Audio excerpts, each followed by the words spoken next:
আমার স্বামীর বসের সাথে আমাকে শারীরিক সম্পর্ক করতে হবে।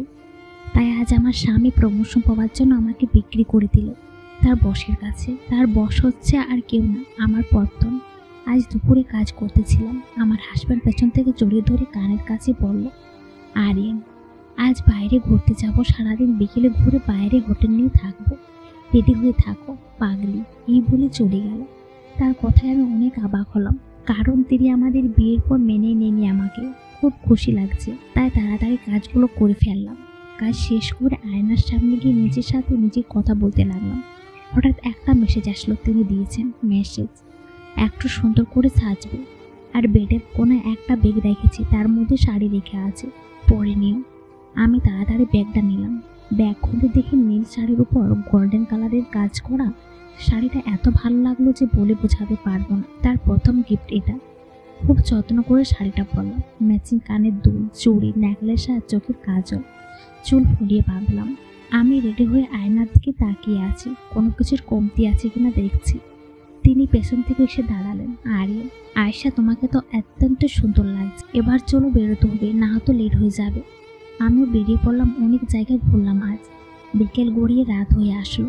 একটা হোটেল নিয়ে গেল আমাকে, অনেক সুন্দর পরিবেশ। 102 নাম্বার রুম ছিল আমাদের দুজনের জন্য। গিয়ে আমি শখের কারণ বেডে হৃদয় বসে আছে, মানে আমার পত্তন। আরিয়ান, সে দিয়ে গেলাম। আমার দিকটা একটু ভাবেন, প্রমোশন নেই। আয়েশা, আপনি কোথায় যাচ্ছেন, আর এখানে ইনি কেন?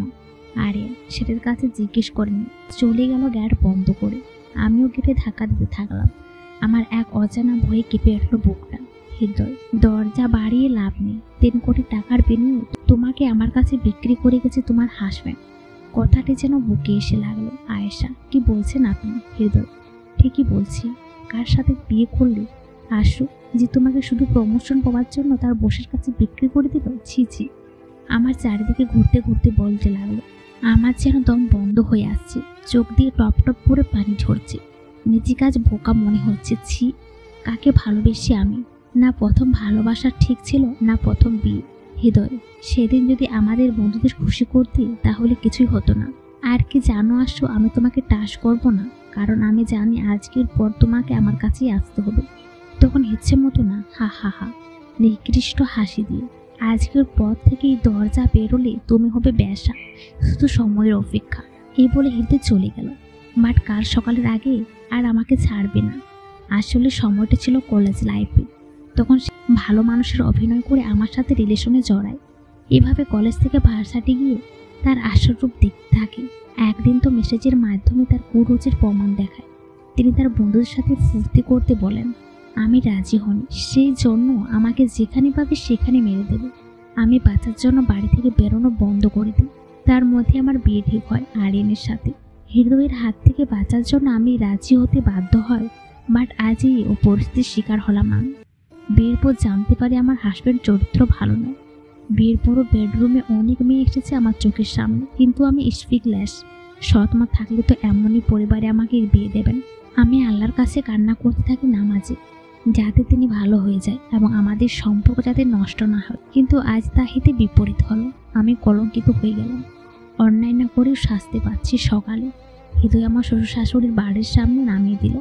শ্বশুর বাড়িতে পা দিতে আমার শাশুড়ি বলেন, কলঙ্কিনী অন্যজনের সাথে রাত মুখ পুড়িয়ে এ বাড়িতে পা দিবি না। বুঝলাম আরিয়ান লোকটা নিজের দোষ ঢাকাতে আমার উপর দোষ চাপাচ্ছে। আমাকে ঘাড় ধাক্কা দিয়ে বের করে দিল বাড়ি থেকে। ফোন করে বাপের বাড়ি থেকে বলে দিল, বাপের বাড়ি মুখ হলেই আমাকে জবাই করবে।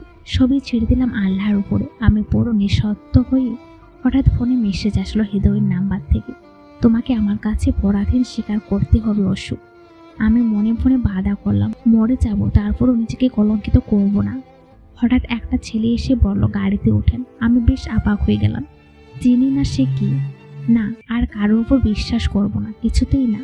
এই বলে হাঁটতে লাগলাম। তিনি আবার বলল, না হলে আমার নাকি বিপদ হবে। কিসের আর বিপদের ভয়?